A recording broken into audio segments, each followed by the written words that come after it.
Is it working? It worked. Was it that hard?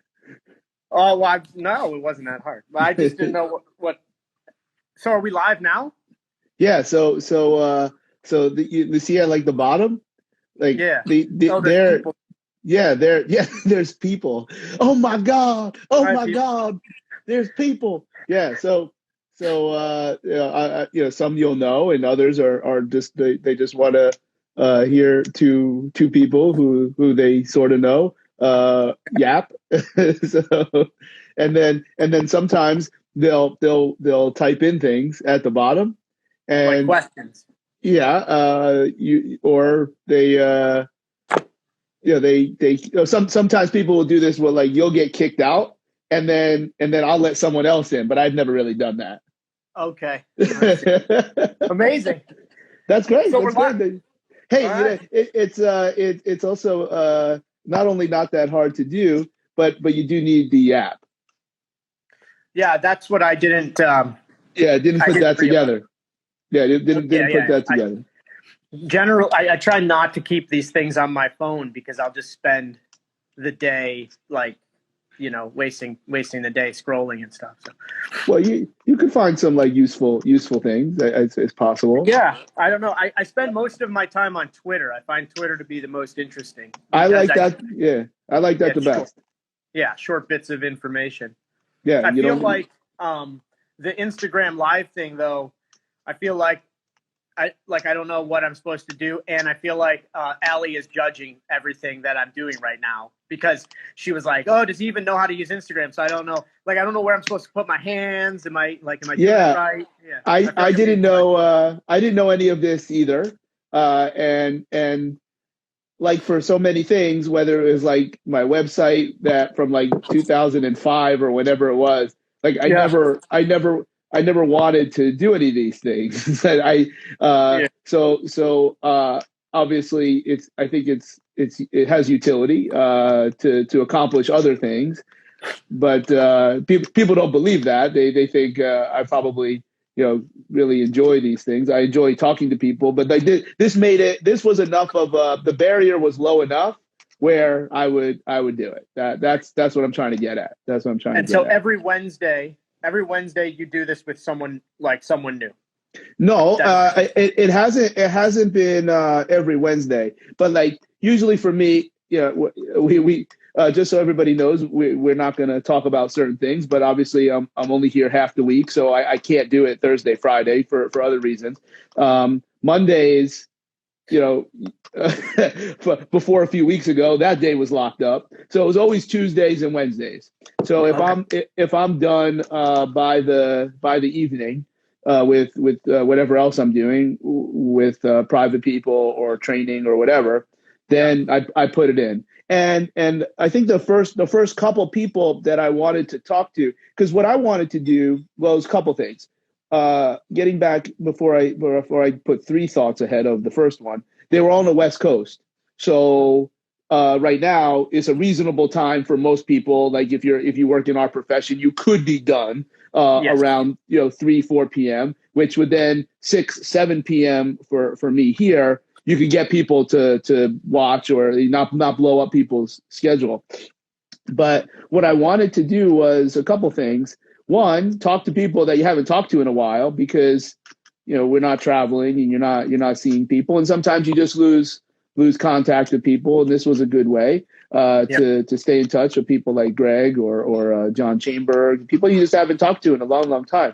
And I think the other thing that I have talked about is it's a more of a mature message, but I want people to see that with social media as a backdrop, to also on how people met, because that's kind of we could talk about, like that's how to a degree social media that Yeah. if you can have like conversations that have not a lot to do with training or professional types things, because what I have seen, and I'll speak for myself only, is that bottom line, you redefine what the word friend is, because if you used to agree on whatever training methods and philosophies were, and then you don't agree anymore for whatever reason, not only do you not stay connected, you now like are compelled to hate this person because of the teams and the clubs and the tribes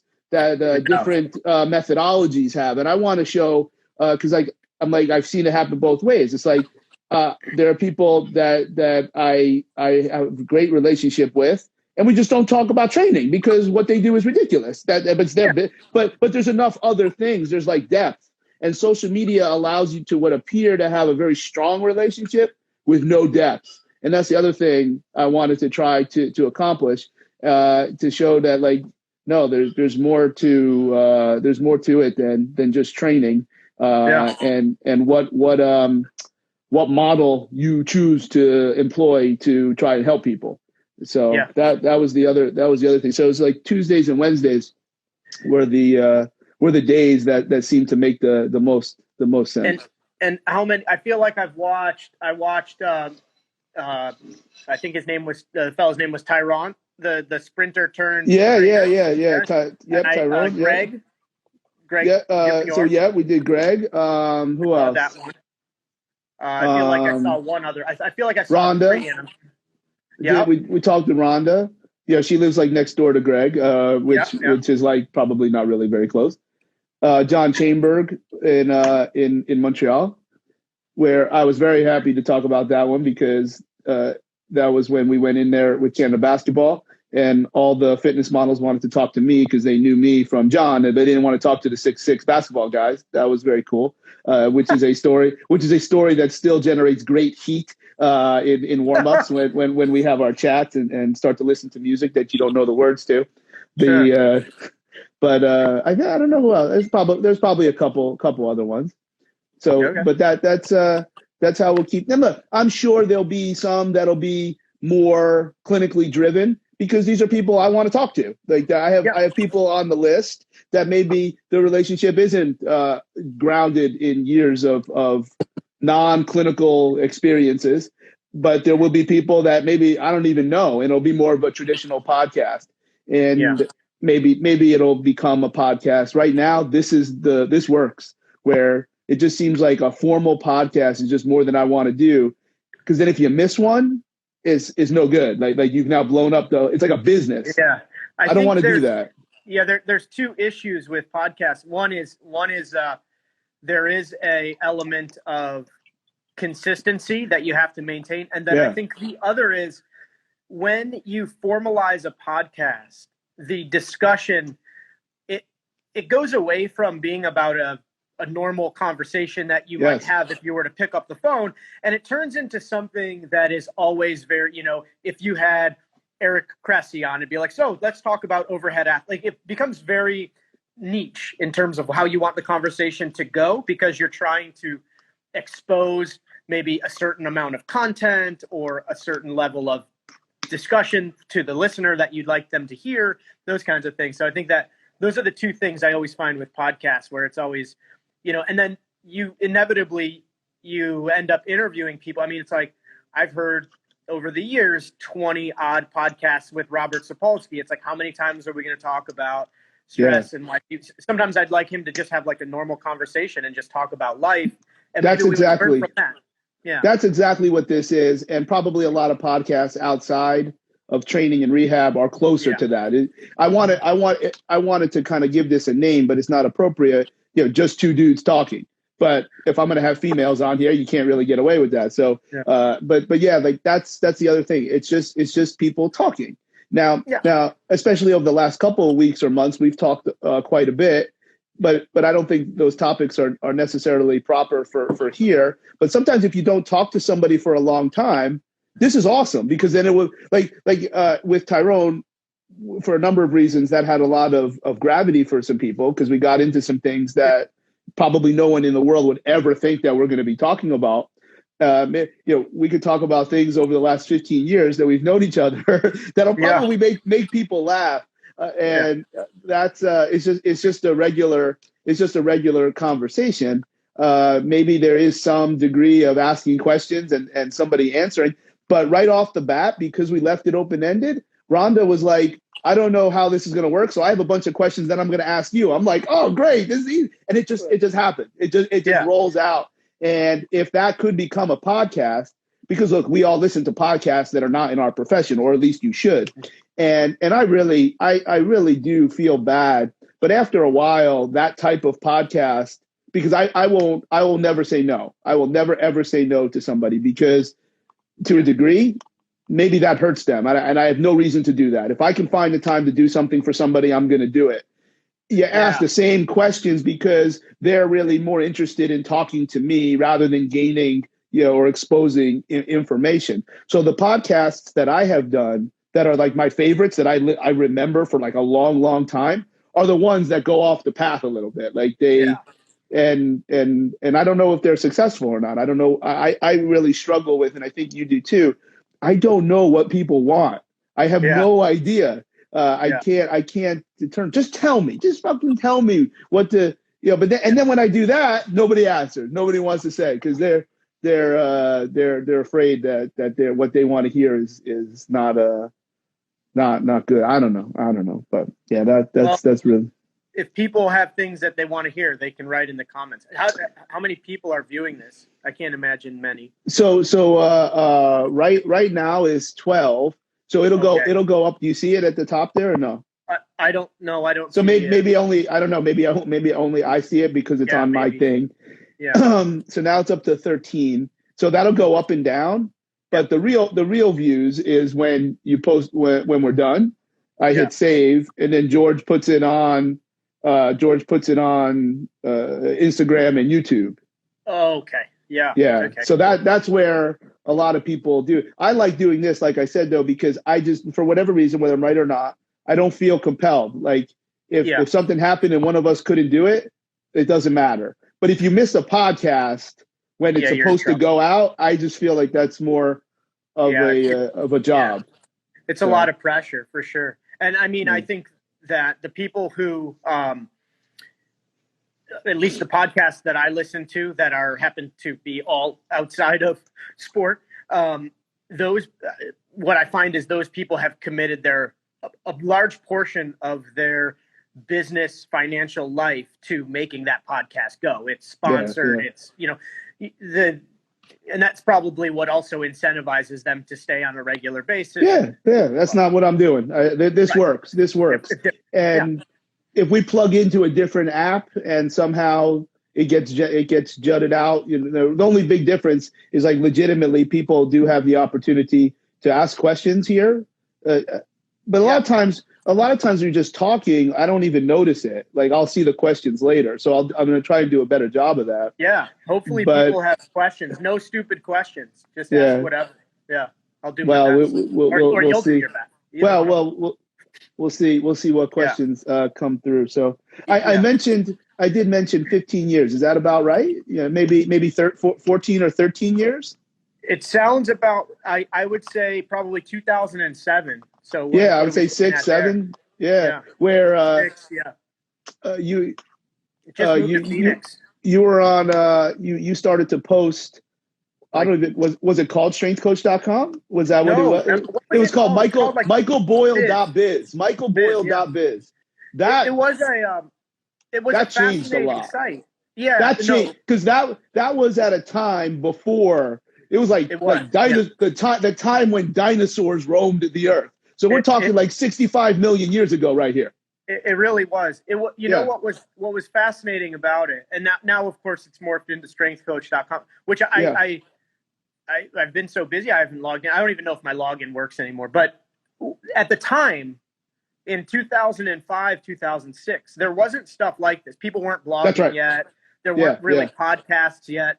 And he sort of started this forum, and what came out of that was a lot of meaningful professional relationships from like the first 20. It was like the first in, right? Like the first 20 of us that kind of got involved in it. Yeah. It sort of really blossomed, and it was a really cool thing before those things were cool. And I think that was pretty awesome. It's obviously like I went on today because I feel a responsibility to go on there and try to contribute. Yeah. Because maybe To this day, clearly, there's people that I'm like, oh my God, like I'm actually talking to this person. Like I mark out every time Dan Paff likes one of my tweets.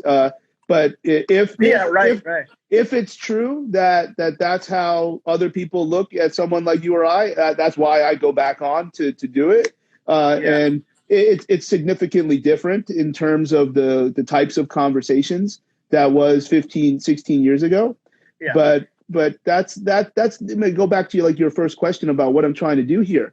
Dude, you're not buddies or have stories with somebody for 15, 16 years just because you both like doing the FMS. I mean, that's not it. And there's such the reality that people just want to do certain things to stay connected with people. Fine, you could say we're a very tribal species. We like being around people. Get the fuck, stop. Like, actually, try to, it's not so impossible to build those things starting on an online type of thing. Yeah, no, I think that's right. And I think it really took a lot of us, and maybe because it was a whole bunch of like-minded people. And I also partially think it was because we were all relatively of the same age. Like, a lot of us ended up commingling on that site, which created relationships that we would go to all the same conferences together. We would attend. I mean, it wouldn't be uncommon for, probably a handful, I'd say like 10 of us, a Cubos was in there, a handful of us to maybe be living all over the country. Cubos obviously in Canada, so different country, but we'd see each other maybe America's 4 or 5 times a year. Yeah, America's hat, right? Yeah, we see each other about 4 or 5 times a year at the same conferences, events. Everybody was seeking the same knowledge. I think a lot of times the first time that I met somebody was probably at a conference, and sometimes it wasn't even set up that way. It was just totally random. Yeah. But my point is like, if I asked you to write down a whole bunch of names, the things that you have most in common with them is, number one, okay, that was the link on how you first was introduced to the person, if that counts for meeting them, but it's not clinical anymore. Like, obviously I always have these delusions of grandeur that we're all going to work together again one day. And obviously we can talk about where we've gotten close, whether it was at Nike or when one of us have been very close to getting what we thought was the job where we could bring everybody with us. But I mean, the most of the time, it's if you talk to these people, it's not clinical. It's not. I just said we've talked at least once a week for the last couple of weeks. I don't think we're talking about training. So that's really where I hope that when people see this, they're like, hey, you know what? I can actually still be friends or have a relationship with somebody and think what they do is ridiculous, because you need other things to agree upon. You need other things that you have in common. So I think that's but you were on there, and I remember you copy and pasted some kind of picture and you wrote a method, because at that time your big thing was very, very divergent from where it is now. You were a massage therapist, a manual therapist. You were into coaching, but you were more a manual therapist, and I think. And also, what was very unique, which was clear, which I didn't know, but you explained, your massage therapy school, it was not a run of the mill. Well, massage therapy school, correct me if I'm wrong, you can meet certain standards to become licensed or whatever it is in your state, but the curriculums can be different. You can go to it's not like in physical therapy school or whatever. It's like, it's very broad. You might have an elective that you could take that's unique to one of the faculty members. Yeah. But your school in Phoenix was very themed, and you had access to Judith Delaney, which I mean, she would come to town. That she wasn't affiliated with that school. She would come to town for some reason. She was affiliated with someone in the Phoenix area, and that's how I got involved with her. Her coursework and befriending her and all those things. Yeah. But wherever Judith Delaney goes, then Leon Scheitau is not far behind. They were big collaborators. Yeah. That's right. And that that in itself as a sidebar fueled a little bit of how I think today, where those two, I mean, so Dr. Scheitau has now passed away. He was, I believe, his primary educational degree was a naturopath. I think it was. Was he a DO? Yeah, It was an ND, not a DO. I don't know. Yeah, I think it was a naturopath and then maybe osteopathic. Oh, because he was from the UK, he was a true osteopath, which we don't have in America. Like Sam is an osteopath, Mary Lancela is an osteopath. Yeah, and osteopath here is like an MD, a DO. Yeah, it's different. It's different. Yeah, it's like an MD now. Yeah, like a real osteopathic physician from like years and years ago. They truly believe if you mess with bones, you can cure all 10 systems of the body. It was more down the line. It was more off the branch of chiropractic than is in America now, which is exactly. Yeah. So, and then Judith Delaney was just a straight massage therapist. Yeah. Now, if even if you pick up their work today, it's a rank and file physical therapist or even a chiro. Oh, I'm not going to read that. They're not a physical therapist. I mean, these are some of the most brilliant, scientifically based methods that I think still to this day, I think are very powerful. If you even look at something from 10, 20 years ago. I think it's, there's always this, you see this with anybody. You see it with sports coach. If you went to Canada basketball to some of the basketball coaches and you brought them a book that you were like, hey, I read this book on this high school basketball coach wrote. And like schematically, it's amazing basketball because there are some brilliant high school sports coaches. They might scoff at it because they'd say, well, this guy doesn't coach in the NBA. I coach in the NBA. Like, what is this guy going to tell me? I think there's always this this feeling that if it didn't come exactly from your field, it's somehow inferior or not informative. Yeah. I mean, nonsense. I read a lot of research outside of health and exercise sciences. I read, ironically, it'll bring us back to a funny story, but I was reading this social work research study, mainly because I was interested in how they analyze their data, but it was on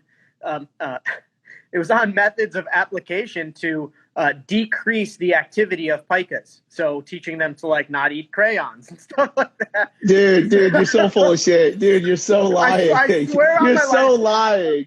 I read it and I was like, wait a minute, did that say what I thought it said? And so all right, save it. Go on and tell your little story, and then maybe in about 25 minutes we can get to Sacramento and we can talk more about that. Exactly. No, the story was just that. You're lying, I think you have to, I'm not lying. You have to be comfortable reading outside of your, outside of your field. And, what's interesting too, like there's lots of really good scientists that'll read science fiction. They'll read Star Trek. And I think about you read like comic books, like there's always some leisure reading, but leisure reading makes your brain work in a different way. And that's also good, Yeah. I mean, like, here's my mouse pad right here. So see if you can pick off a couple people there. Let's see. Oh, okay. Anybody look familiar there? You got the greatest of all time. Ninja Turtles. We got Which one? Which turtle is it? Is that Michelangelo? It is. That's right. Yeah. That's right. We got Super Mario. We got the guy from Goonies, Chunk. Yeah. What's his name? No, Chunk was the fat kid. Chunk. Sludge. What's his name? Sloth. Sloth. Was it? Sloth? I don't know. We got He-Man. Voltron. The Gremlin. Mm-hmm. Who's on the far left? Is that Ferris Bueller? Yes, it actually is. Right next, you mean right next to Jem? Yes. Right oh, Jem. There you go. Yeah. These are like all the great cartoons of our youth. Yeah, well, that's why it says 80s tees where I buy my clothes. Yeah. Where you buy your clothes. There you go. Yeah. So I at that time, getting back to michaelboyle.biz. And whatever you wrote, it seemed like it was pretty intelligent. One of the rules that I had, which obviously I cannot apply anymore, when I still back then was traveling at least 30, when I started to rock a little bit, I was traveling 30, 35 times a year, if not more. Anytime I would go someplace, I would just cold call somebody and be like, ask them out on a date. Yeah. And when I went to Phoenix, I don't remember what I was there for. You were there for the, I think it was it DNS? NHL Combine. Oh, NHL, yeah. Because you worked for the Vibrate. The Vibrate, that's what it was. Yeah, I've actually been invited to speak for them this summer, and it just happens. I don't know if it's always in Phoenix with them. I doubt it, but it's So I'm gonna as long as basketball doesn't get in the way. But yeah, Mike Potenza asked me to speak for them. So I'm like, hey, just whatever it is. I believe if I remember correctly, because look, you lived in the East Coast as well. There's none of these outdoor malls that are like these cascades of everything. So I think we found a restaurant there, and then every time I would come back, then we'd probably hang out or go to your gym. There was one evening where I believe we stayed at the gym till like 2 a.m. just talking about training. Yeah. No, that's right. Yeah. You came for it must have been 2006 or 2007. It must have been 2007.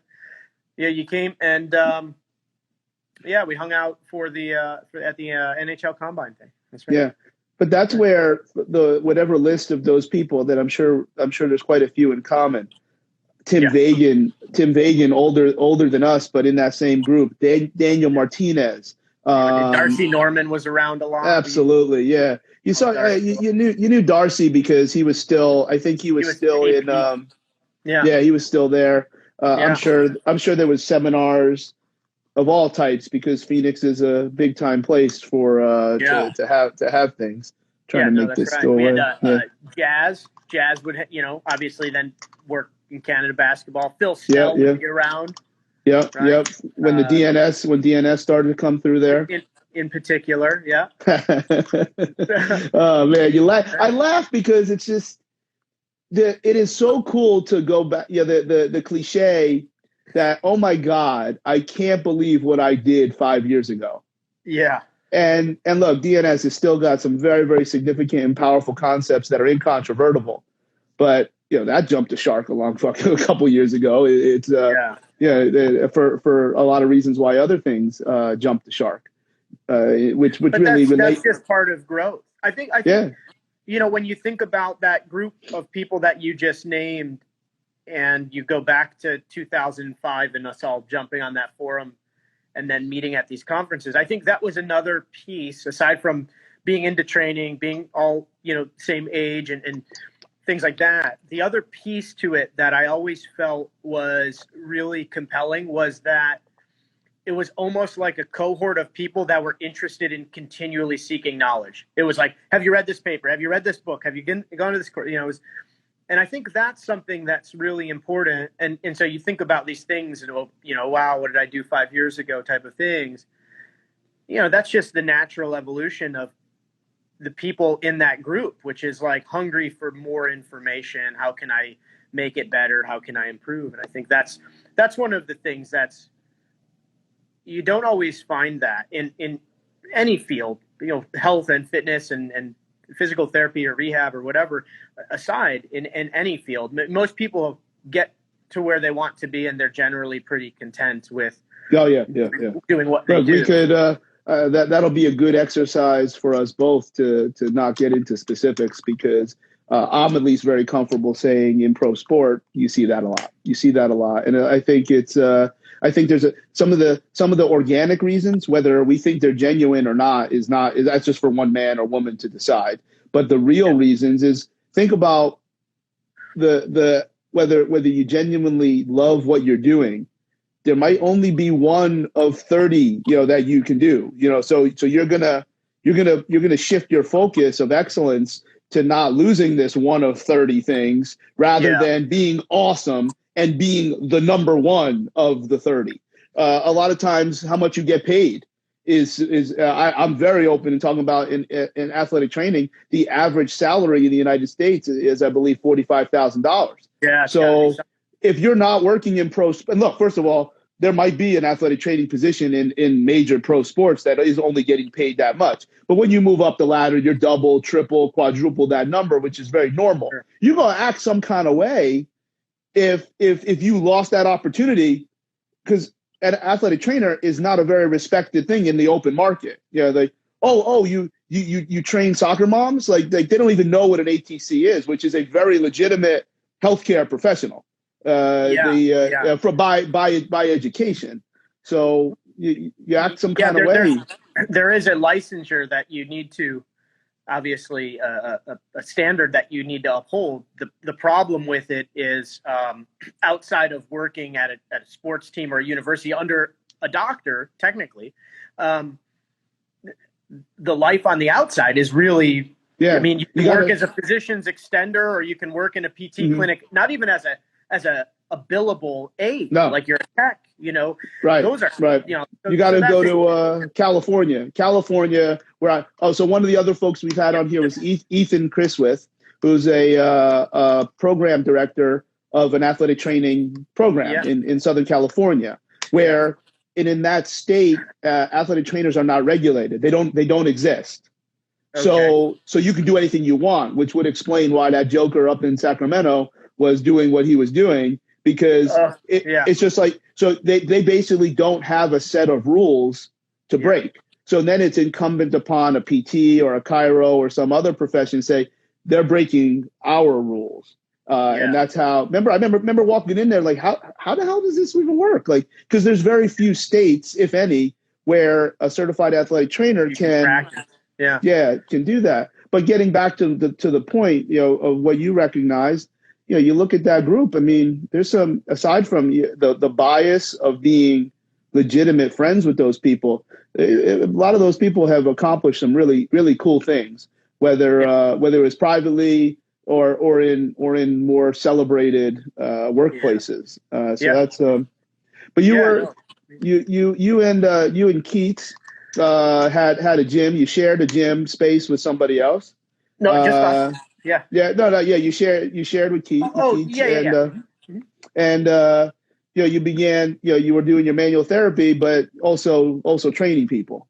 Correct. Yeah, that's right. Mm-hmm. Yeah, and I remember that not by name, but you were one of the first people to actually put repetitions behind what is more commonly known as anti-glycolytic training, where you seemingly don't do a lot of work, and then all of a sudden, you remember the biker, the road racer that you trained, or the mountain biker, where you went and bought a whole bunch of books.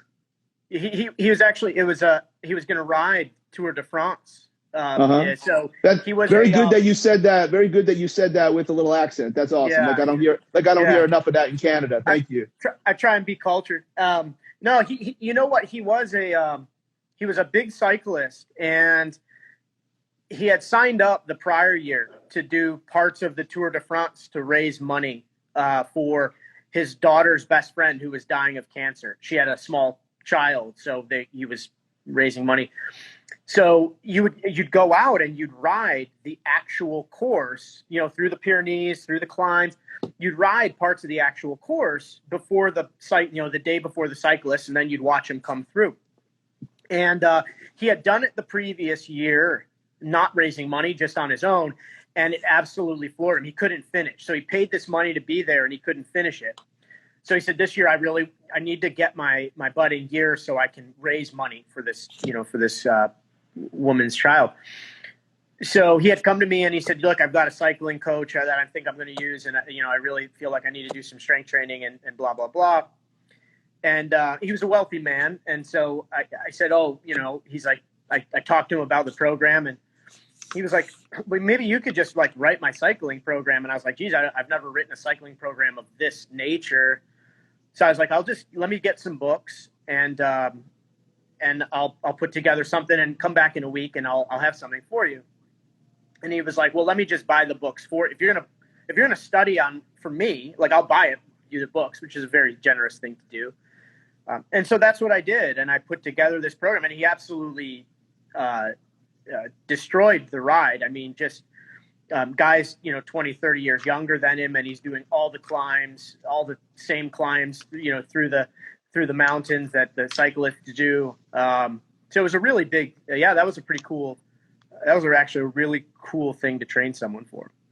Yeah, but I also remember though he was very surprised that for what he perceived the effort of his training, yes. and obviously that's something that we were there together in Finland when Val started to open the vault a little bit of what motivates the measures of omega wave from a training aspect.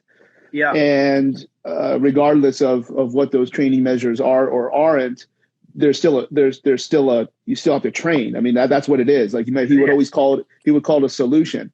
And that's where I got into it. And it's, you're like resting for minutes and like, now there's all reasons why you do that. And it's very unpopular in my opinion for a couple reasons. One, people get bored because they're resting. Or you're doing the same thing over and over. I'm like, you bored or you want the result? But the other thing too is the cost is time. Like the length of the actual time in the gym, it blows up, and because those methods are really not grounded in Western training culture. It's European. We're supposed to train in an hour. That's the thing. Like if this commercial influence on a workout should take 60 minutes because it fits in your lunch hour or some nonsense. But that was where you basically. I remember for me, it doesn't matter where I was running to, but I was confused. I got a phone call. It's like, where are you? I'm at the house. Oh, well, this is happening today. I'm like, what? Like, how do I? So I drove one town over, parked, and I ran to the building I had to get to, and I didn't get tired. And I'm like, oh my God, this is the coolest thing, like to not get tired. Running pretty gosh darn fast to get something done. So that was the so you were there. How long were you in Phoenix area? And 6 years. And just I think you struggled with I think anybody that's in the business for themselves before really things probably hit a very positive place. You're going up against clowns, and that can be very frustrating when the market favors nonsense and song and dance. And I think that really started to bother you. I think I don't know that I'd say it's song and dance. I think the market favors. I mean, something you said earlier is probably more appropriate. The market favors what all humans favor, which is tribalism. And people, if there's a juggernaut, a CrossFit, right, is a juggernaut. It's a marketing machine. And is that still a thing? I mean, I see them around. Because I don't see it, but maybe it's just because I block it out. But I'd be actually curious. Still a thing. Yeah. Those things are very, they're very tribal in nature. People like the idea. I mean, to the point of how long is the training session going to be? I think what was convenient for people is, hey, this is going to totally suck, but it's only going to be 20 minutes long, and I'm going to get to do it with my friends, so I may as well just do it and grin and bear it. And I think that's okay. I don't know that it's, to me, that wasn't what training was about, rightly or wrongly. Maybe for the general public, that might have been the best solution, right? They've certainly done a great job of getting people moving, whether we think it's healthy or not. And I think when it comes to exercise, behavior change is most important than anything. Is like, just do something. And probably for me at that time, I was a bit more like, wait, there is a better way to do these things. Let's do these things in a better way. That doesn't necessarily sell with the run-of-the-mill general population client. Now, someone who's maybe, training, like, for example, you've worked with movie stars, people who have a targeted goal, that's a little bit different because now training has a purpose. We're trying to go somewhere. It's not just about, 3 times a week I show up and I do something that's total crap with with a group of my friends. And then on Saturdays, I joined the run club. That's a little bit, to me, that's hard to prepare for, to train someone for, because we're not preparing for anything. Like, I don't know where it's going. Yeah, So it's like I guess to use your word, you become an entertainer. So that was always tough for me, because I never felt, I always felt like I needed.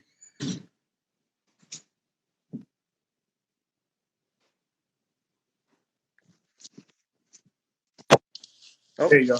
Did I lose you there? Yeah, you can hear me now? Yeah, I can. I think my battery's about to die. Let me grab a charger. So yeah, I think that was a big piece for me. Yeah, I think that probably got towards 2010, 2011, right? Yeah. And the reason I remember was so I came back from North Carolina in the summer of 11. That's when I went to Marsac. Yep. That debacle. And was that a year? How long did you spend there? Yeah, because God forbid if I was there 366 days, then they couldn't get me. But so the reason I remember is I'm like, you always keep your eye out for things, and I don't remember if there was opportunities that I had thrown at you or not, but or vice versa. And so then I started to work with Don in the city. Yep.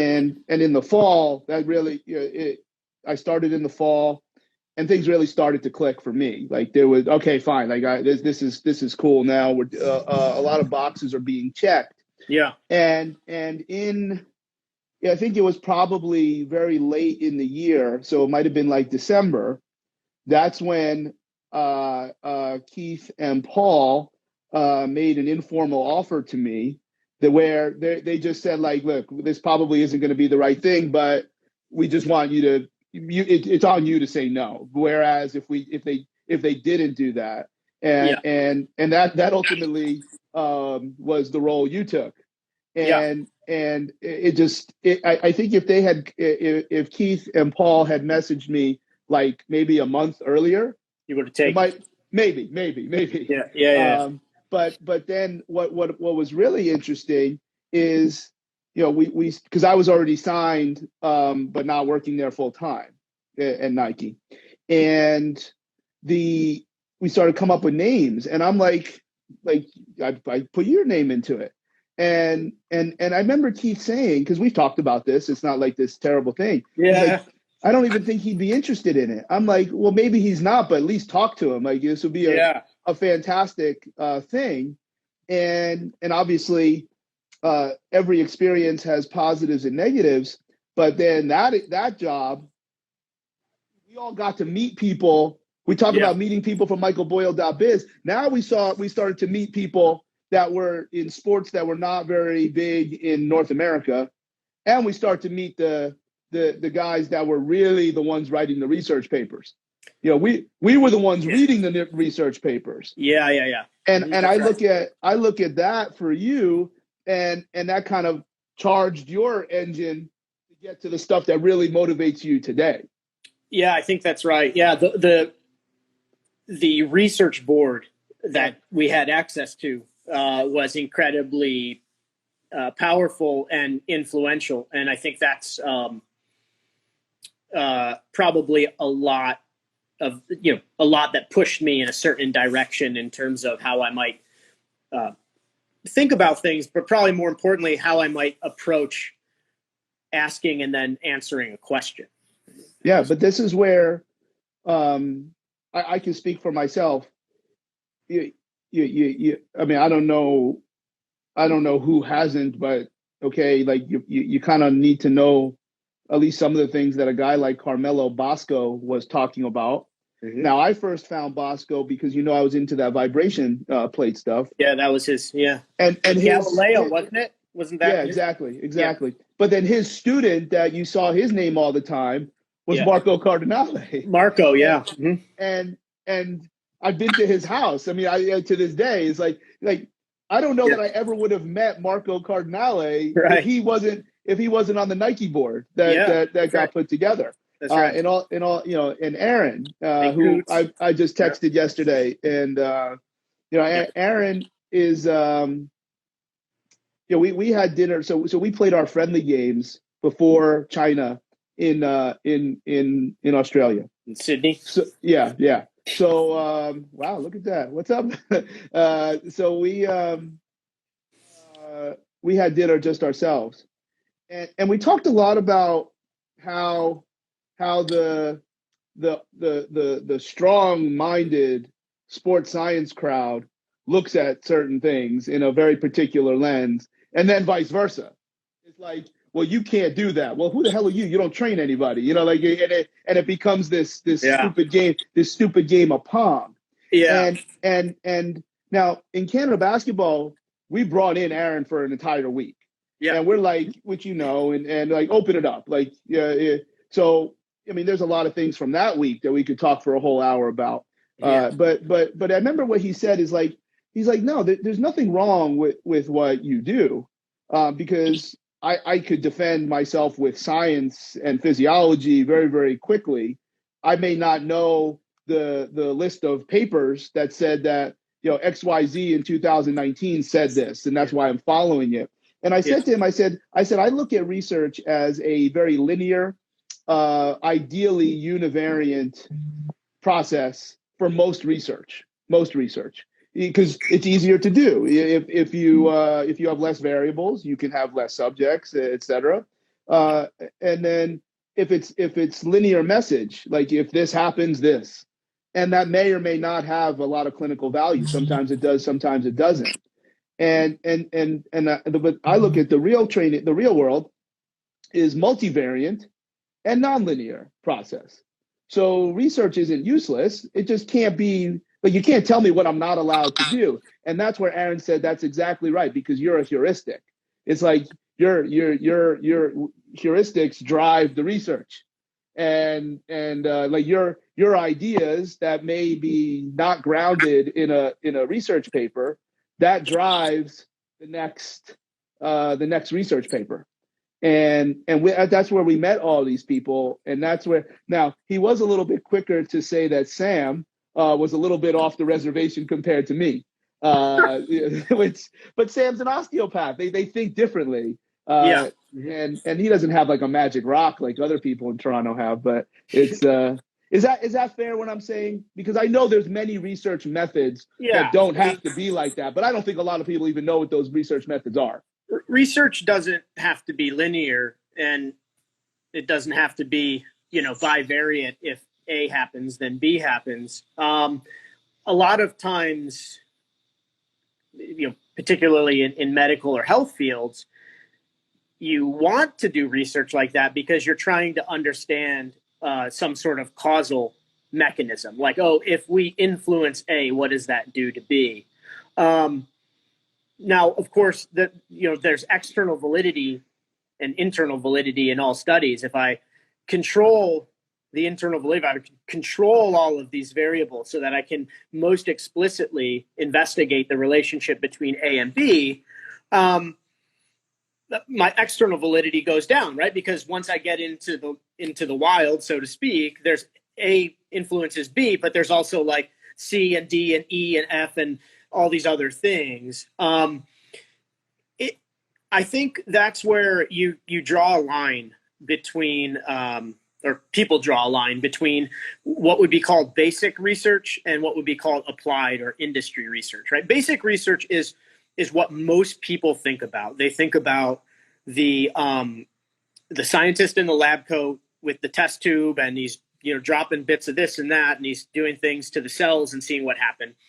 It's that's very basic research. It's at that kind of level. Applied research or industry research is more about trying to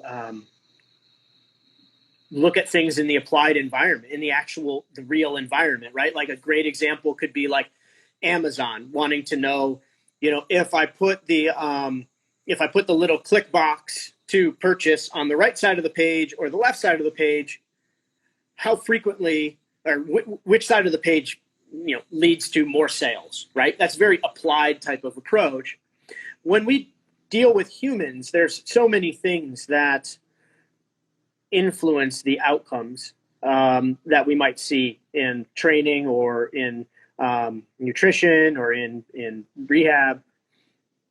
And I think a lot of times there's many things that influence the outcomes that we aren't even aware of, right? It's like this epistemic uncertainty. We don't even know they're important yet because we haven't really understood those things.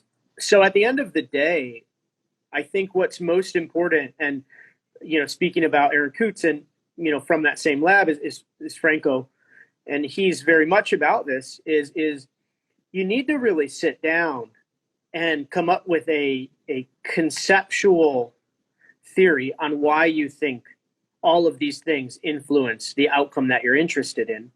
Because if we have a conceptual theory, it allows us to take a step back and actually test how much certain things are related to the outcome of interest, the causal relationship. And that's really important from the strength and conditioning standpoint, from the rehab standpoint, from the nutrition standpoint, because at the end of the day, we are in the business of trying to make an impact on people's health. And if that is our goal, we have to do research and study at the level of understanding where we can actually make a difference in the outcome of interest. If we just take a whole bunch of variables, let's say we collect 5,000 things, 10,000 things on the basketball players, for example, and we try and just generate 500 different machine learning models to see what's related to some sort of outcome. We'll call it higher scoring in a game. Lots of things might be related, but they might not be causing high scoring in a game, at which point it means nothing to us as the practitioner because we can't influence it. Just because two things, if the crow, when the crow speaks, the sun comes up. If I choke that crow out, the sun is still coming up, even though they're related. There's no causal relationship between those two things. And so I think that's where it's really important to think about the scientific process from, what is this research telling me? How does it change or influence or maybe not change my own practice?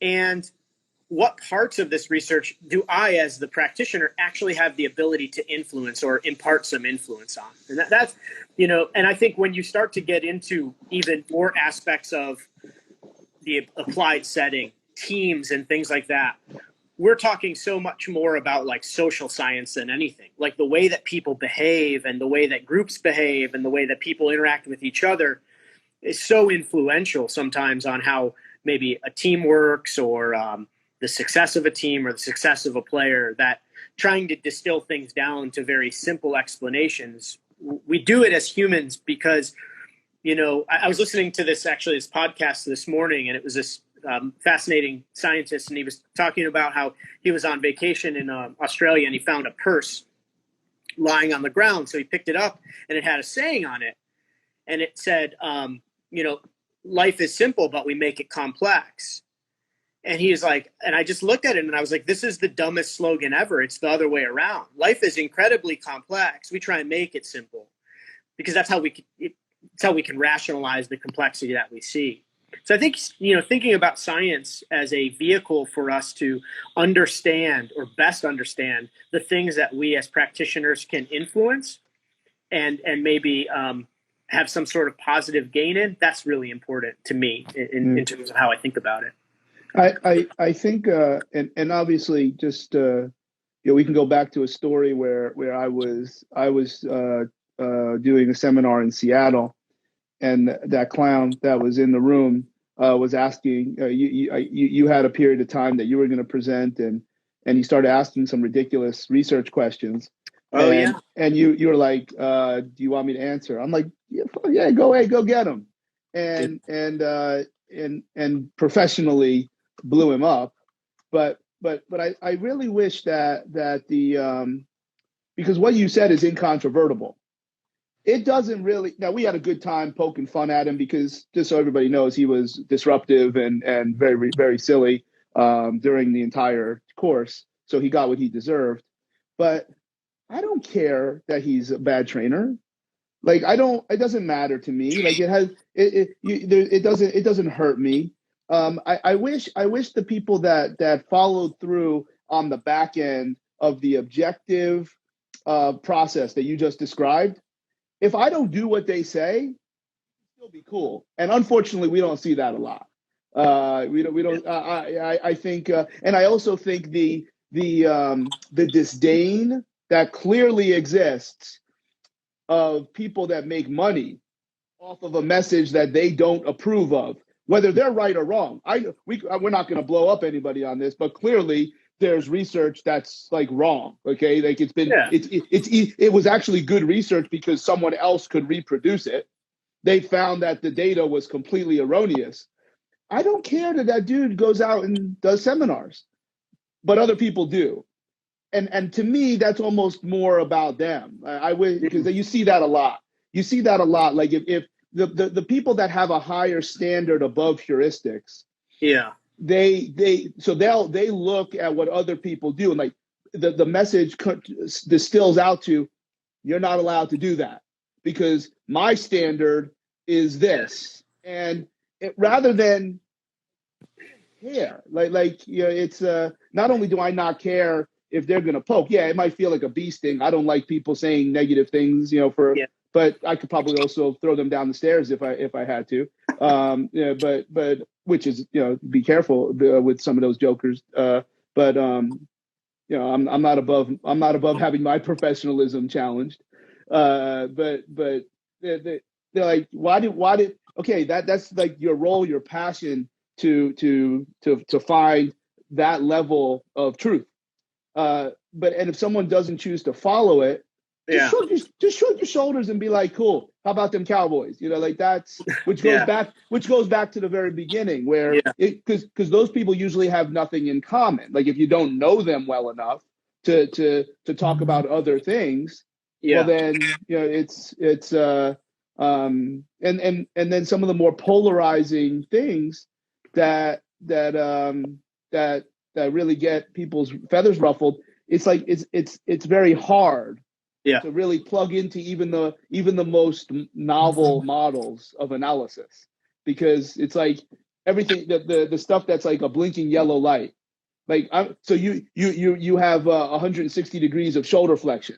So then the question is, should people with 160 degrees of shoulder flexion, all measured the same way, so it's not like there's different questions about how that was derived. Hey, should you shoulder press? And I'm like, you can do whatever you want. Like if you shoulder press, maybe you won't like your recovery, but I don't know that for sure. Yeah. So maybe some of them will shoulder press and have no problems and have no pain. And but the there's a group of people that would be, you know, not on that topic because that's kind of silly. But you know, no, you're wrong, or you're not allowed to do manual therapy, or trigger points don't exist. I mean, that's almost another category where there clearly is research, and just because you don't know the research doesn't mean it doesn't exist. So I don't know. That's I guess, I mean, it's the black and white thinking of humans in the world that we live in, I guess. I mean, that's the thing about science, right? Science it gives us the tools to answer questions. And if you think about a probability distribution from 0 to 1 and all of the points in between, all we do is we try and generate science in a way that moves our probability from one region of that scale to the other, right? So we might have very minimal beliefs about something. We conduct some science and it moves us in one direction, but it never is or should never be totally black and white, right? Where it's like, for example, I hold no religious beliefs. So I am 0.9999999999999% certain that there is no God. That's my belief, because I have no evidence to provide me any information otherwise. However, my probability is not 1. I'm not 100% certain, I'll leave the door open, but I'm going to need to see some substantial evidence in order to change my mind the other way. And that's what science does. Someone who's overly religious might be extremely, in the opposite direction. And that's the thing is I try to think of these things in terms of what we know and how much the new information changes what we know. In reality, that's what, heuristics are rules of thumb. So, that's heuristics are rules of thumb. They're things that we've developed over time in order to make, importantly, in order to make rapid decisions, right? And like when they do heuristics research, it's often on doctors in an ER where they need to take in 3 or 4 bits of information and immediately say, like, this man is having a heart attack and do something. And they have this clinical eye, they have this clinical knowledge, they have maybe some quick data that they can get, like fast and frugal decision trees have been used in emergency rooms where they spit out a probability of risk, those types of things. Heuristics are just ways for us to move on that probability scale in a very quick way. Whereas science moves very slow because we have to test processes and it takes a long time. Heuristics help us move a little bit quicker. The only thing with heuristics, because I think people say that a lot in sport, like pro sport, or you go to conferences and people are like, oh yeah, we use like a heuristics-based approach. And we take in all this data and then we talk about it and we use heuristics and what we know as coaches. And I'm like, that's totally fine. The only thing I would say is you need to document the decisions that you make. Because I'm always reminded of Gerd Gigerenzer is a German researcher, social scientist in decision theory, and he does a lot of research on heuristics. He's written textbooks on it. But in his book, Gut Feel, and it's like on page 16, he's like, if you make decisions that are heuristic based, that are rule of thumb based, if you want people to take you seriously, you should be collecting evidence on your decisions, because that's the only way you're going to, one, be able to show that, hey, you know what, when we have to make these decisions, I'm doing all right. And two, it's how you learn. Like that's a process. If I'm a stock trader or if I'm working in the ER, I get immediate feedback. The patient dies when I mess up, or I lose all the money in the hedge fund when I invest incorrectly. I get immediate feedback that I can say, like, geez, that was a bad decision. That was a poor heuristic. I think for some of these other things, and maybe because they are so complex as to what we talked about before, it's not always easy for us to get that immediate feedback. So I think recording the decisions that you do make helps you and reporting it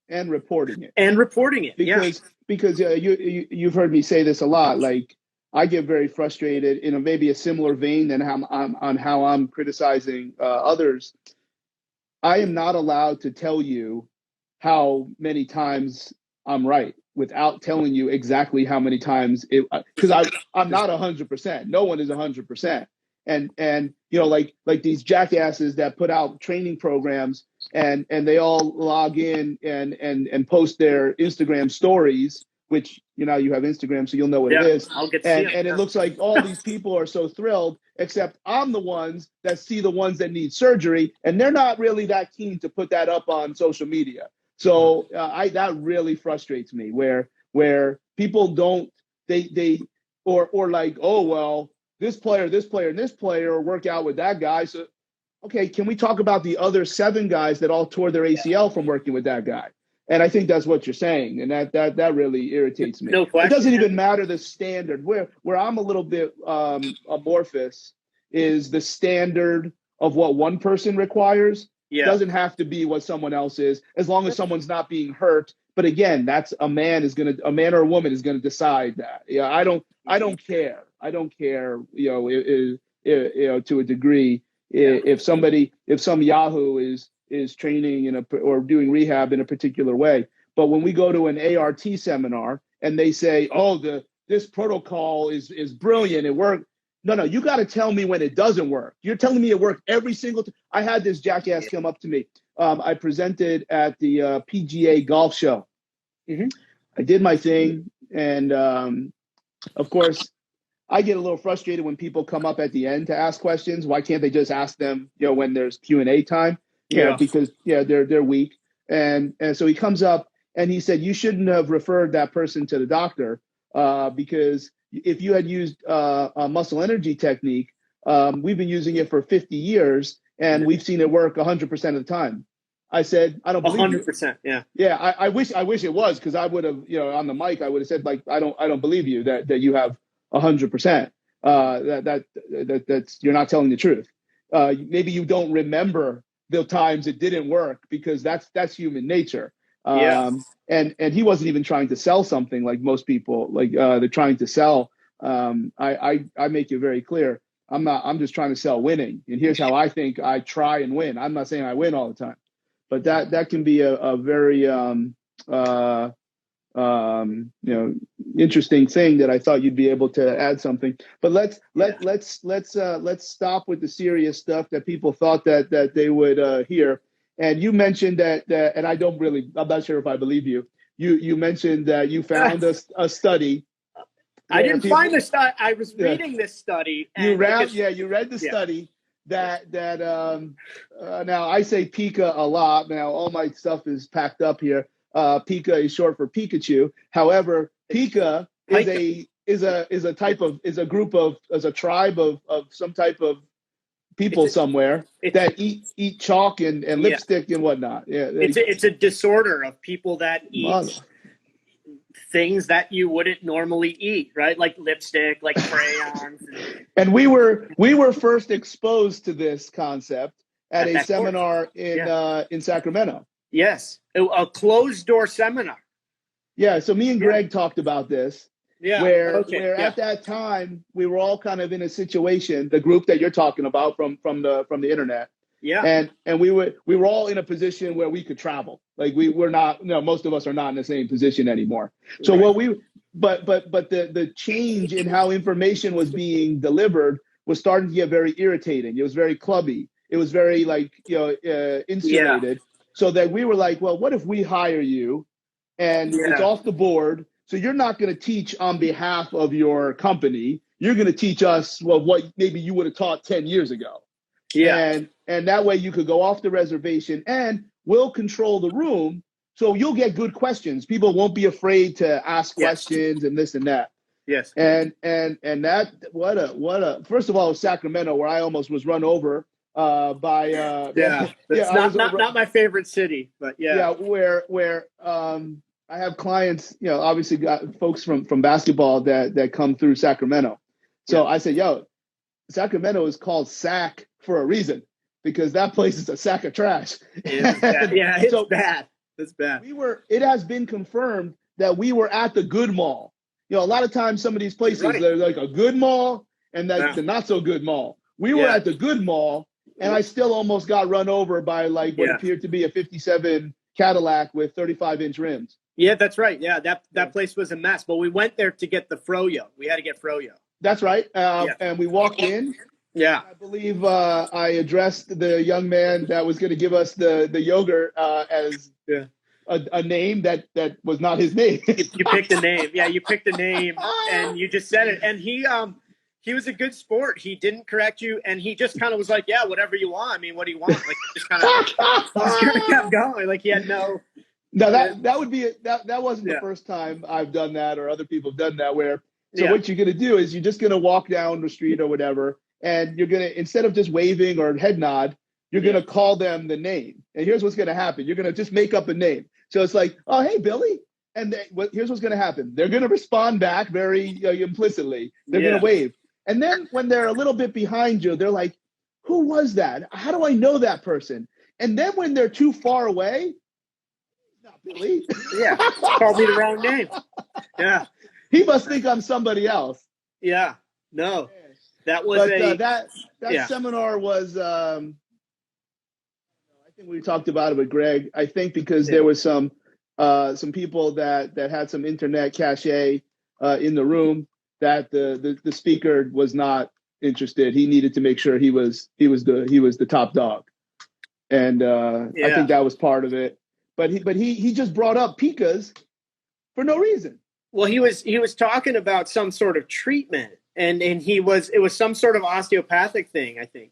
And he said something to the effect of, I use this a lot. Like, I treat a lot of Pikas that come in, And so everybody's like, what is Pika? He's like, you have Pokemon to come through here? Well, right. Yeah, you might have actually said that exact thing. And then his reply, like, he didn't even, and I guess you wouldn't laugh about it because it is an illness, but he was like, oh, like he said it like we should know. Like he was like, oh, like I get a lot of people that eat lipstick and dirt. And I'm just like thinking, how many clay. Yeah, clay. The whole thing, it was really weird. So that was how we got introduced to the word. And then it was kind of like a running joke ever since. But I was reading this study last week about it was some sort of social science study where they were treating people that were pikas, and they were doing like education with them to see over time if they could decrease the number of like crayons they ate each week or something like that. It was like something crazy. That's awesome. Yeah. That's awesome. They're really doing that. Now I also remember that seminar because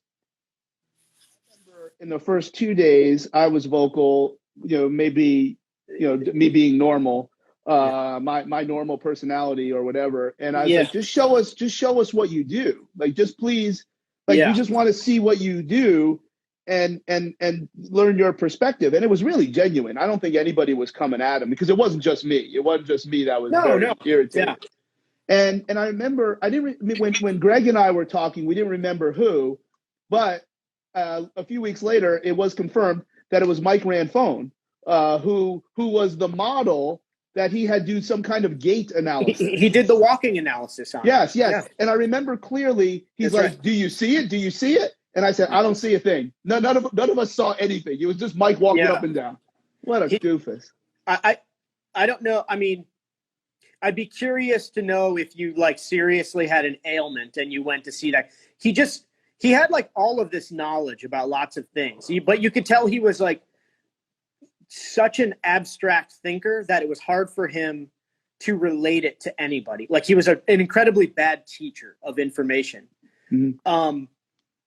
So it was hard for me to get anything from that course. I think we were all, after whatever it was, second or third day, aside from when he took us to that barbecue spot, which was actually pretty good. That was pretty good. We were all kind of like just annoyed with him. And then it just kind of became this like fun thing where it was 20 people in the room who all knew each other. So we just made a joke of like the last day. And the most memorable was that evening so it probably was Saturday. So it finished Sunday. Yeah. I said, I'm not saying a word the whole day. Yeah. You shut it down. And Dave Tenney was like, I never thought I would see the day where Charlie Weingroff would not say one word. No, I wasn't just quiet. I didn't say a word. It's like I had zipper on my mouth. That's how irritated, because it was. I was so upset. Joel Jameson set that one up, and that one was a flop. That one. He was like really. He was super into that guy, and he thought it would be like this amazing thing, and then it was kind of unfortunate, but. I don't know. Yeah. But the gait analysis, I remember that the entire clinic, everything about the place was just strange. It was like a Ripley's Believe It or Not museum. The bathroom was like, scary and it was weird. Wild place. But that was. Yeah, that was a weird place. The whole thing. We'll never forget that. Yeah, we'll have this conversation 30 years from now, and we'll talk about pikas. We'll talk about no, I don't see a thing. We'll talk about me not saying a word. Yeah, it was that was super. Yeah, that was a good one. Super interesting. I think it was this day, this date. So what is it? January, whatever.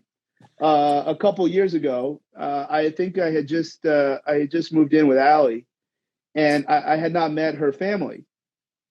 Okay. And it was she's like, we're going into the city, and I'm gonna introduce you to my brother and their family. I'm like, why are we gonna do whatever? Oh, yeah. So and I had no idea of what was about to ensue. So we got there, we parked in Soho, because she's like, they're gonna meet us around here, but they're not gonna be here, and she made believe that they were gonna be late.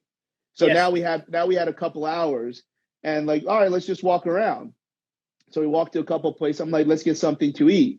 or that maybe it was her idea because she was driving that. So we find it like not a lot was open. Yeah. And then on Spring Street, I think, was a new Dig In. Was it? Is that what it was? It was. I don't know the name. It was some sort of like health. It was definitely a restaurant that had like a health type of vibe to it, like a New York City Chipotle kind of place. Correct. I think it was called Dig In. Yeah. And so we go. There's nobody in the place, and she's like, "No, they'll be here. They'll be here." Yeah. So I don't know what luck turned out, but we're like facing one way, and then I hear someone's voice say, "Hey, why don't you sit over here?"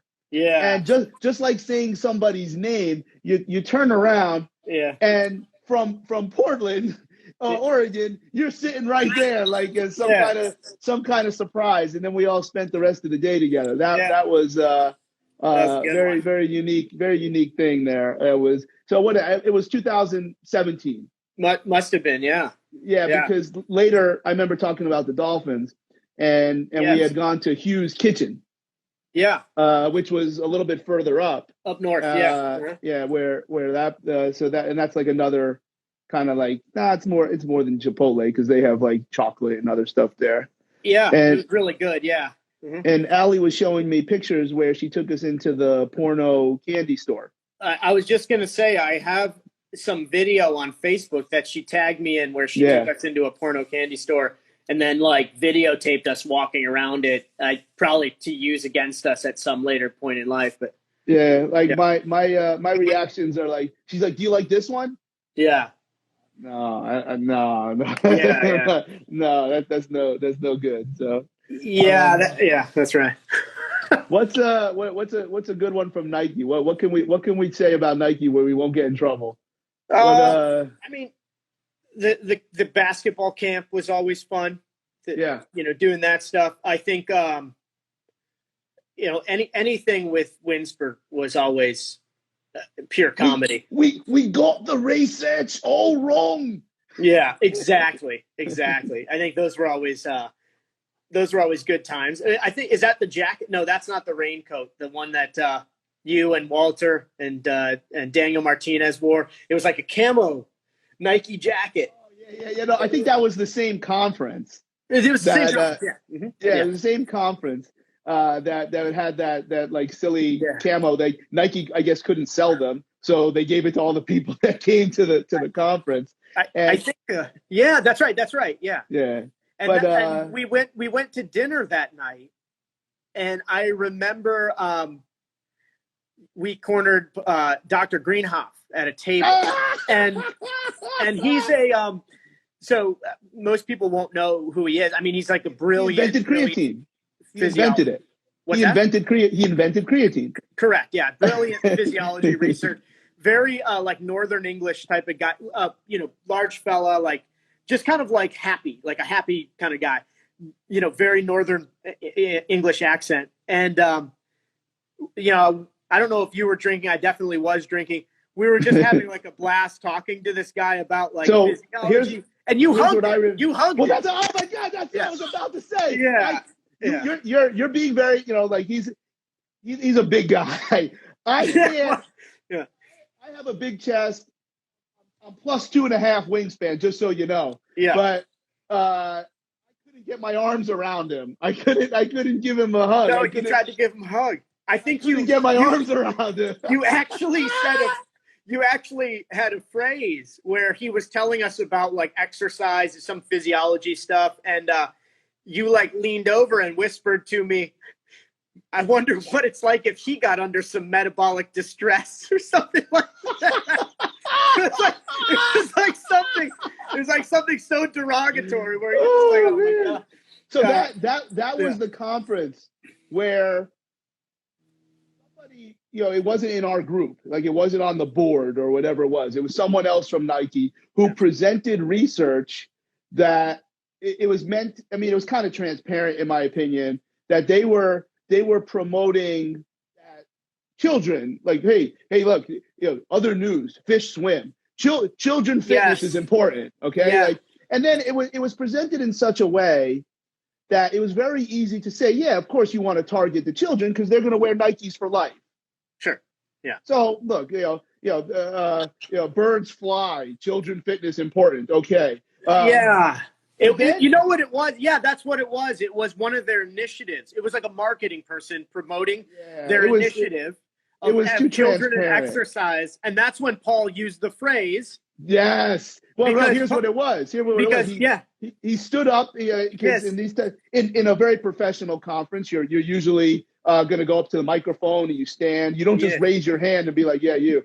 So he stands up and he goes, it's the elderly. And I'm trying to do his voice, but I'm going to laugh, so I can't Paul do it. Greenhoff said that. Yeah, that's right. Yeah, he's like, no, I think you've got it all wrong. I believe that the that's it. Yeah. And he blew her up. And she was polished, so she took it. She's like, no, elderly is important too, or whatever. Yeah.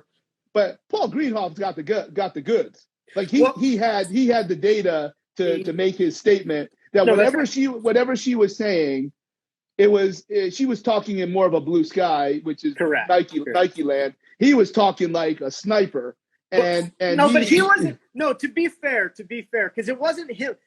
The way that he phrased it, it was very respectful. It was like, this is a wonderful initiative, but honestly, it's the elderly. You've got the research all wrong. Well, I don't think he necessarily said that. I think what was the kicker was he was basically saying like, the initiative's great, but like it's actually these people, blah blah blah. It was Winsper on stage at the end, and Winsper. Everything that if you've never like YouTube seeing him speak, like it's so passionate and exciting, and he was the one that railroaded her, and that was like his it was literally, I mean, that was like his last week of working for Nike. He got like fired 2 weeks later, but he got up on stage and he was like, wow, what a fantastic presentation. To think you just presented that and you got the research all wrong. Amazing to learn. It's not the kids. It's not the kids. It's the elderly. I'm just thinking, like, in the back of my head, I'm like, how is this going to end well for you? That was the worst thing you could have done. It was amazing. I remember the line where he used me. He's like, so we got together all these folks, and we're going to talk about movement. So we went and we brought in Charlie. We brought in Charlie and we brought in Gray, and then we were going to talk about the output, and we brought in the greatest minds. Yeah. You want to talk about player monitoring. Look no further than Aaron Coots. He did all the initial research on GPS. If you want to know where you're taking a shit, he knows where you are. like stuff like that. Like, he would come up with these sayings that were amazing. In the meantime, I think I don't remember what the decision was, because that conference became something very different than what it was initially supposed to be. Yes, it became a lot more good people, general training folks who probably didn't have a lot of resonance with the level of the speakers that were there, because it was meant to be something, not a scientific conference where everybody's in a shirt and tie. It was initially more of a scientifically driven conference. Yeah. But yeah, it did morph into being more about like Nike's general. How do we interact with the people that are exercising, and which is good. And everybody was polished, everybody was solid, but Aaron Coots talking to a bunch of people wearing fake camouflage it turned into something a little bit different than maybe what was intended. But I kept in touch with Paul. I heard from Paul a couple of weeks ago. He wanted to talk to Walter. Okay. And look, when you talk about the training camps that we did, Walter's unbelievable. The energy that he has, and obviously no one is going to confuse me for not having energy when I coach. I look at him, it's like, man, if I thought I was at a 10, I need to reevaluate the scale of energy and jumping around. And it's not the nonsense of Division I football. Like it's not the you're not cheating me, you're cheating. No, it is genuine, and he's coaching. He's coaching. That's right. That's what I was going to say is and for people who are listening, if you don't follow Walter Norton on Facebook or his gym, IPF, or I mean, seeing Walter up close coach is probably something you can see it in the videos if you watch him on Facebook and things like that.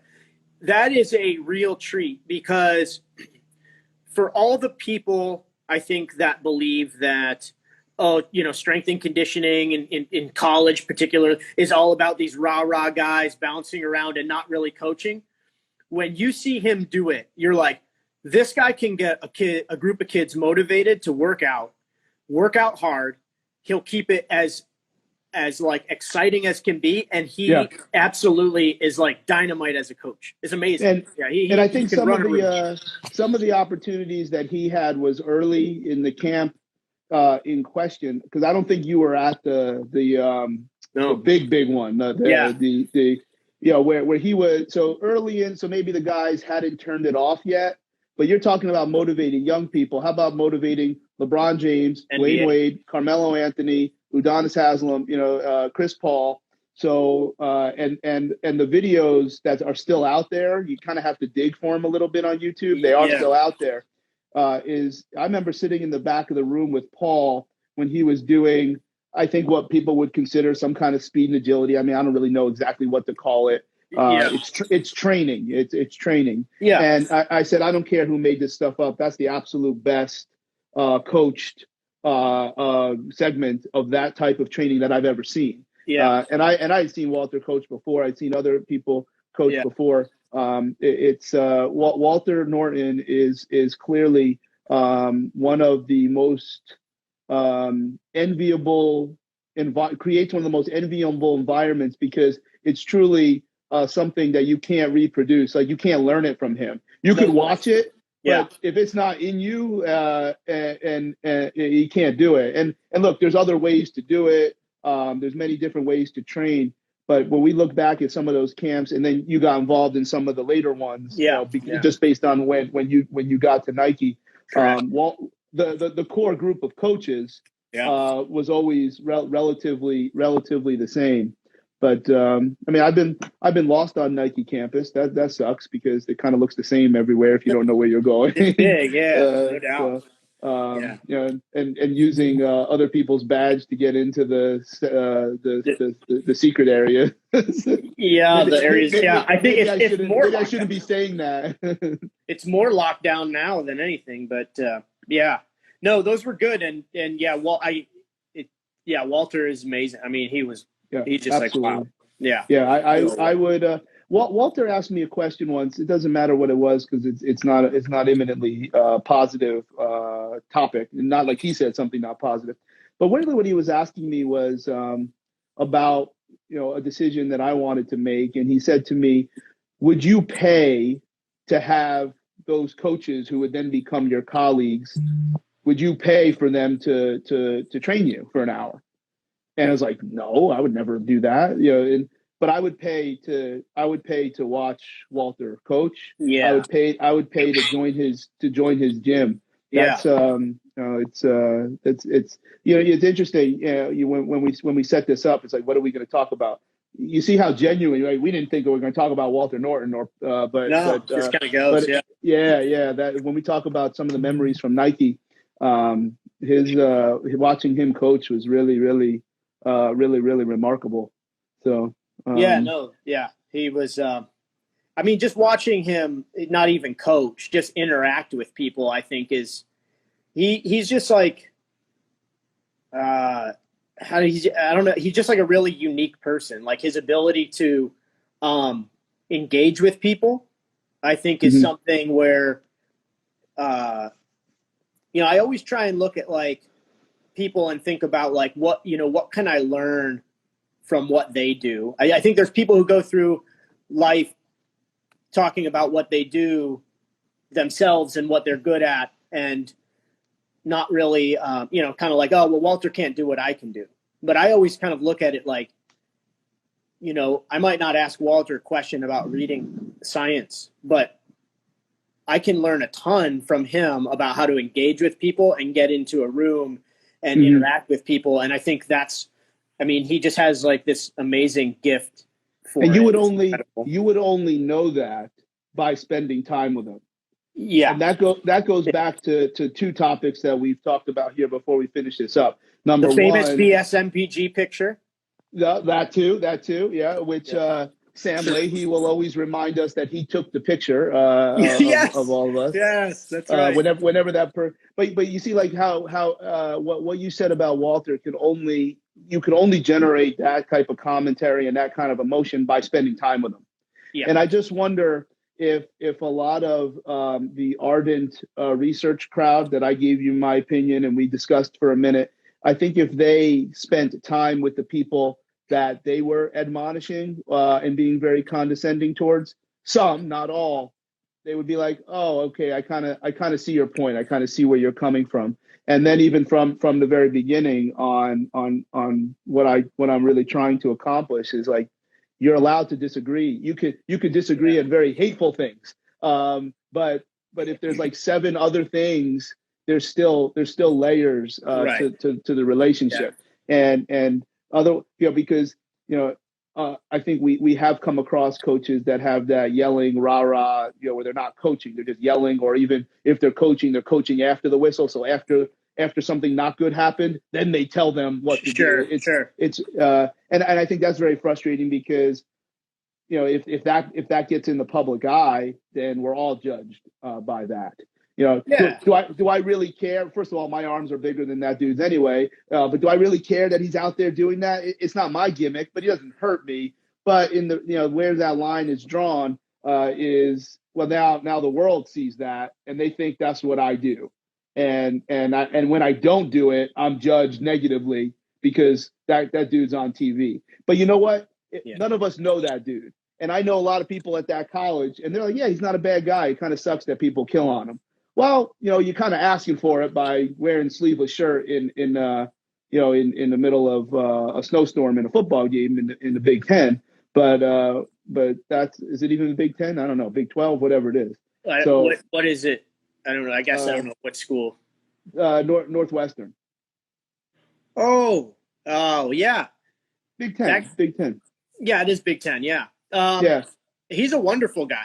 Oh, yeah. Extremely passionate, cares about the kids. I wish he wouldn't do it. I wish he wouldn't do that. I really do, because it creates this standard that he's just acting like his personality. He's not hurting anybody, but now a lot of other people get judged by that, and that's where I think it's not his job. It's not his job to have the responsibility. If he likes doing it, that's cool. I would probably advise him it's going to bite him in his ass eventually, because in nowhere is that considered, good behavior. But I'm sure he's a nice guy. Yeah, he's great. I've sat down with him before. I quite like him. He's a passionate guy. Yeah, I believe it. Yeah, I believe it. And he probably had a normal shirt on, right? Not a size medium. Yeah, and he talked like a normal. Yeah. So. Because you see what I mean. It's not real. Like it's an act. Yeah, I get what you're saying. I think we're always judged by. Perception is reality, and that's the truth. You're going to be a judge. Now your patients, no different, right? But you'll be judged by You'll be judged compared to the PT down the street who runs a clinic that sees 6 people an hour. And the first 15 minutes is to put the person on ice and ultrasound. And then they do some BS exercises, and then they do some heat or whatever, and they go home. And obviously that's wrong. It's no different than if you think about sports, if you think about like sports science or the science of sport, a lot of times in the United States in particular, what that diffuses very quickly down to is the third assistant strength coach who turns on the GPS units and sets them out, and then downloads the units and prints up a paper from the from the website that the company provides, prints a report. And I do get like irritated when I meet with people and they're the head strength coach from somewhere, and they're like, oh, this is so and so, he does what you do, and I start asking him, what do you do? And I'm like, oh man, like if this is what you think I do, like this is really this is really disappointing to me.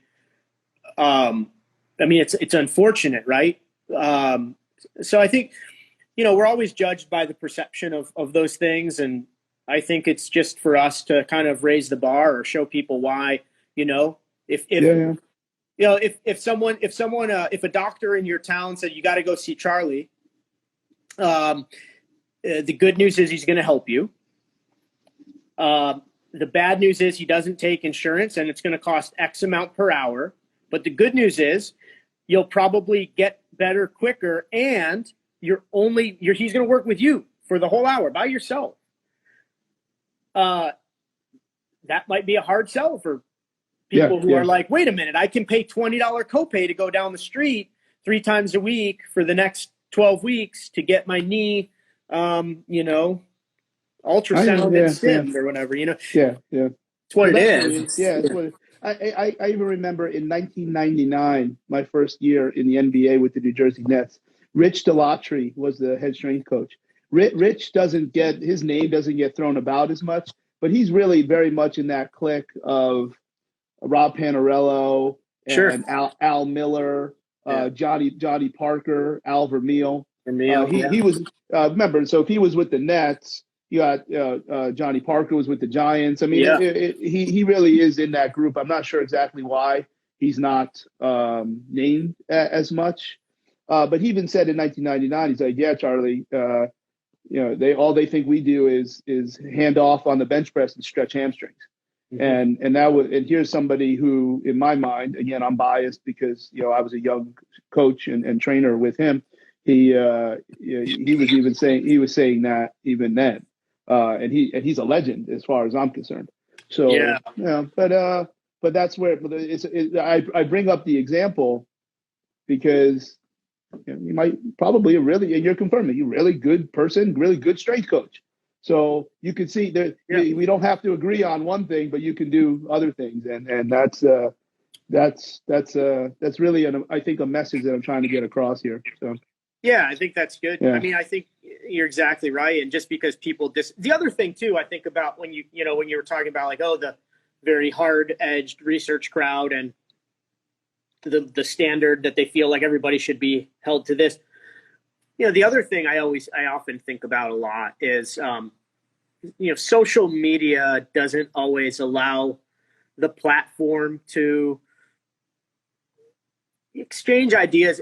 Things come off very sharp, especially if you're on Twitter when you have 160 words. And so very quickly, sometimes a disagreement could turn into like man, I don't really like that guy. He's kind of thing. Yeah. Yeah. And hey, that's why you're going to see a hell of a lot more of Optimus Prime, Pikachu, and Disney pictures from me. There you go. Yeah, I don't. Offside. Don't confuse my social media as an invitation for a democratic forum. That's not what delete, gone, see ya. Yeah. I don't get into that as much as I used to, where I would literally lose sleep. And that's the thing. The thing is, like, sometimes you might find if you went out for that person for a beer or a burger or a dinner or something like that, you probably find out like, well, they're actually a reasonable person, and we probably agree on a lot more things than we disagree on. But it's just that the things that we disagree on, we're so damn passionate about, and so it looks like it's maybe a bigger thing than it really is. Here's an example, and I don't have to say any names, which is good. But clearly, there is a very large dichotomy of the type of messages and types of presentations that you see on the Perform Better tour. You would think that somebody that has a message of a certain type, and then the next person that talks is basically saying the exact opposite. Yes. I will tell you firsthand that I'm often on one side and other people are on the other, and everybody plays nice in the sandbox. And when you reach a certain level of Perform Better and you're working in these other conferences where they send only one or two, they might sponsor one or two things, and you do spend time with them, it's like this adult moment. It's like you realize you're not a kid anymore, and you spend time with these people and you realize that they're not a bad person just because they're not a good coach, and that or their message is not what you think is what somebody should say. And that's very, very true. So it's the stuff that You see now why we don't script this? It's better to just just let it all ride.